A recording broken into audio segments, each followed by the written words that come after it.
Hello guys, dito tayo ngayon sa Maharlika Taguig at namimili kami ngayon ng isda na karpa or tarok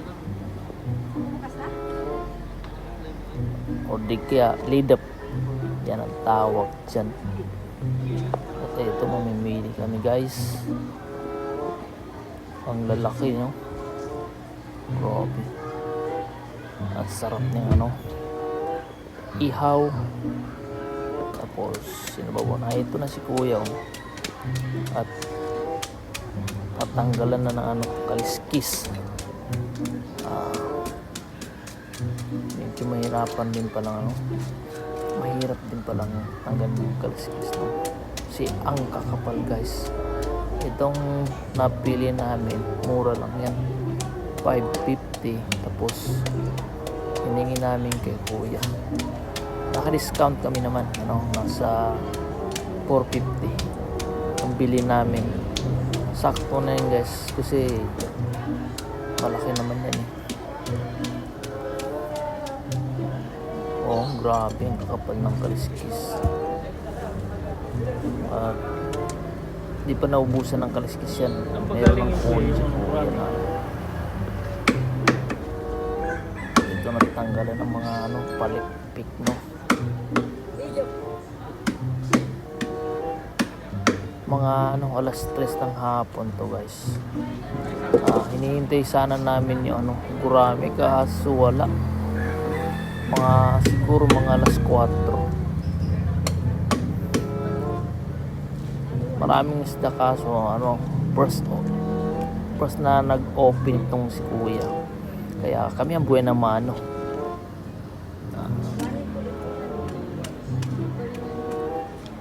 Malaki rin itong napili namin guys, so. Tapos pinalinis na namin para hindi mahirap, kasi ang hirap na yun eh. Kaso tapos wala ka pag kutsilyo ng malaki na matalim. Dito madali lang yan, basic lang yan kuya, no? Sarap ng sabawan yan. Tapos lagyan ng konting gulay. Pwede ring repolyo o di kaya pizza, yun, masarap na sabaw. Tapos yung kalahati naman pwede rin ihaw. Sarap ng ihaw na yun, malaman kasi.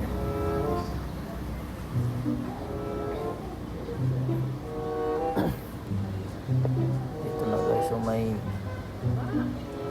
sabi ni kuya, may daw, may mga tao doon,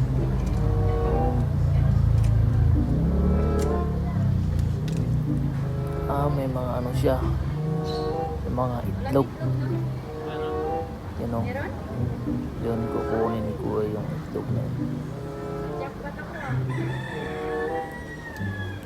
Yung itlog niya sa amin sa probinsya, ilalagay lang sa dahon yan, tinutupi, tapos nilalagyan ng asin, yun lang, tapos iniihaw. Sarap, yun ang itlog niya guys, itlog.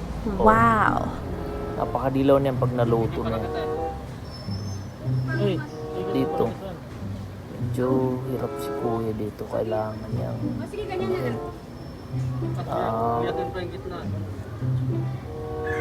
guhitan niyo muna bago niya pukpukin, kasi malaki daw yung niya eh, buto. May kahirapan din, no?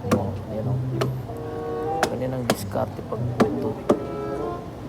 Mahirap ng miski putulin ng guys. Imagine ko tuloy yung ulo niya, pagsabaw. Punta na kayo dito guys. May kalapitan din.